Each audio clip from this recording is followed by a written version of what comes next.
चला तर मग आज आपण भेट देऊया लोणावळ्यातील एका प्रसिद्ध ठिकाणी, ते म्हणजे नारायणीधाम टेम्पल. लोणावळ्याच्या स्टेशनपासून अगदी 2 किलोमीटरच्या अंतरावर हे मंदिर आहे. खूप भव्य दिव्य अवाढव्य असं मंदिर आहे. तिथलं आर्किटेक्चर खूप सुंदर आहे. त्याचबरोबर इथला परिसर जवळपास 4.5 एकर एवढा मोठा आहे.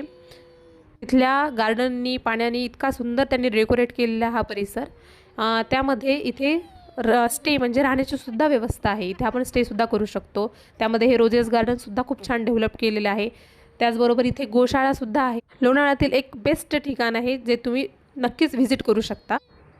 खूप छान असं वातावरण आहे, थंडगार. आणि लोणावळ्यात आलो आणि पाऊस पडला नाही असं होईल का? तर त्यामध्येच असा सुंदर असा छान थंडगार असं वातावरण झालेलं होतं. छानसा पाऊस पडलेला. पाऊस पडल्यावर तर अजून छान दिसतं हे मंदिर. त्या मंदिरामध्ये गणपती बाप्पा, सलासर हनुमान आणि दुर्गा मातेचे मूर्त्या आहेत. सगळीकडे अशी छानशी ग्रीनरी आहे. त्याचबरोबर इथे लंच आणि डिनर सुद्धा कूपन घेऊन 150 रुपयामध्ये आपण जेवण करू शकतो. तर नक्कीच व्हिजिट